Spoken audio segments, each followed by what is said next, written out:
morning, a strike force of 29 flak-jacketed, AK-47 carrying FBI agents surrounded my home. There were 17 vehicles in the front yard, including 2 armored vehicles.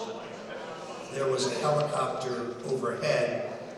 Because I live on a canal, there were 2 amphibious units with frogmen, armed frogmen in the backyard.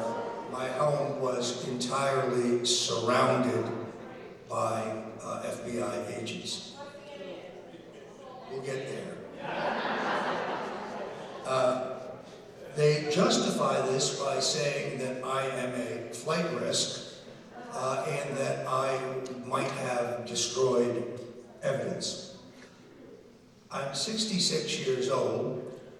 I'm in pretty good shape. I do not own a gun, although I strongly support the Second Amendment. I do not have a valid passport, and the truth is, I can't swim.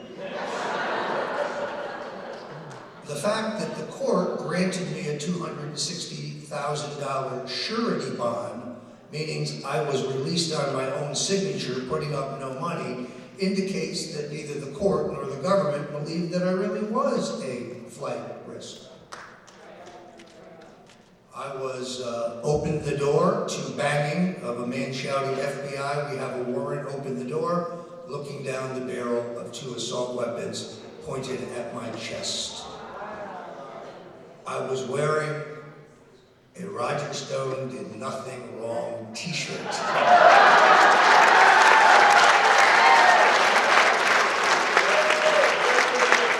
Which you can buy at 1776.shop. The proceeds go to my legal defense fund. I was wearing a pair of cut-off sweat shorts in my bare feet. The agents were courteous and they were professional. They were just doing the job that they were ordered to do. They asked me if I was Roger Stone. I said I was. They told me to step forward, keep my hands where they could see them.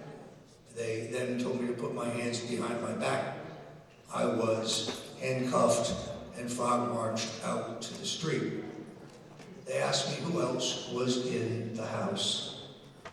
In the house with me, sweetheart, stand up here, would you please? Come up here and good to see you.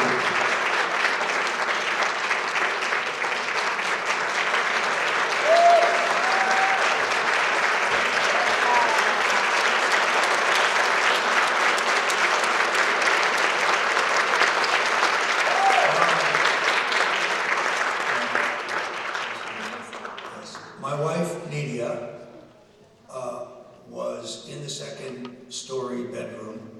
She is hearing impaired, although she's fine with a hearing aid, but substantially hearing impaired. She was brought out to the street in her nightgown and her bare feet, made to stand next to me. She is guilty of no crime. She is charged with no crime. Now here's the worst part. The street was sealed off, but 25 feet from my front door was a CNN truck and camera crew. We now have a signed affidavit from a neighbor who was walking their dog telling us that the CNN truck arrived approximately 30 minutes ahead of the FBI. If I am the most dangerous man in America, being treated like a drug kingpin, because there were more men sent to arrest me than were protecting our consulate in Benghazi. There were more men and women sent to arrest me than were sent to capture and kill bin Laden. There were more men and women sent to arrest me than to take down El Chapo or Pablo Escobar. If I am so dangerous, why was CNN allowed to film the storming of the House and my arrest. Why? To poison the jury pool and make me look like public enemy number one. I have no prior criminal record. I am charged with non-violent process crimes. No Russian collusion, no WikiLeaks collaboration, no receipt of stolen material, including allegedly hacked or allegedly stolen emails, no conspiracy. And they worry that my speaking out will make it impossible to choose an impartial jury. Thank God Senator Lindsey Graham is committed to get to the bottom of why CNN was allowed to film.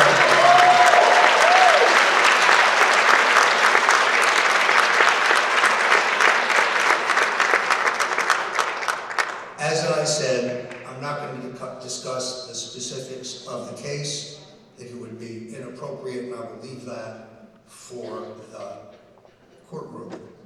Other than to say that because of the incessant 2-year inquisition and the fact that 19 of my current or former associates have either been interrogated by the FBI or dragged in front of the grand jury, and the methodical leaks week after week after week after week have destroyed my business, have destroyed my ability to make a living.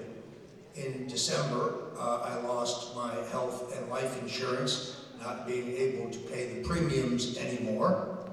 This suit, you see, while it may look good, is 30 years old. And the internet censorship of conservatives in Facebook has made it virtually impossible to sell my books, even though I am a New York Times best-selling author. And therefore, while the federal government has unlimited taxpayer money and 4 platoons of left-wing Ivy League lawyers to pursue their case against me, I must rely on the American people. StoneDefenseFund.com. StoneDefenseFund.com. No amount is too small, no amount is too big. If the judge should decide to gag me, I will, of course, adhere to the rules of the court. So far, she has not made that ruling, but we shall see. I want to leave you with 2 thoughts, and I've said this before. No matter what they say, no matter what they do, no matter how much pressure they put on me, I will not bear false witness against Donald Trump. I will not make up lies like Michael Cohen has to get the pressure on myself.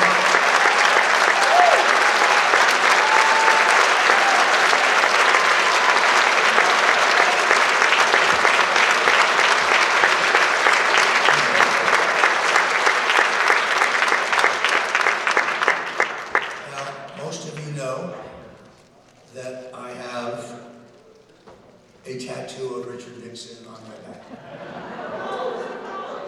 It is about the size of a grapefruit, and it's really not a political statement, despite the fact that President Nixon reached a strategic arms limitation with the Russians, opened the door to China, ended the Vietnam War, desegregated the American public schools, appointed more African Americans to federal office than Lyndon Johnson and John F. Kennedy combined, gave us affirmative action, which many conservatives oppose, but which I support, quadrupled the funding for black colleges, gave us a 900% increase in civil rights law enforcement funding, gave us the war on cancer, saved Israel unilaterally in the 1973 Yom Kippur War.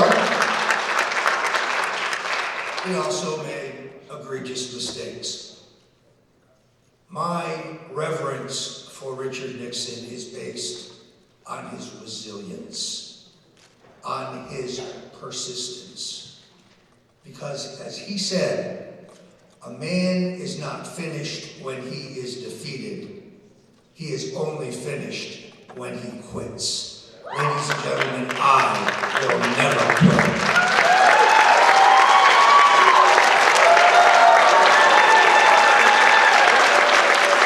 Thank you, and God bless.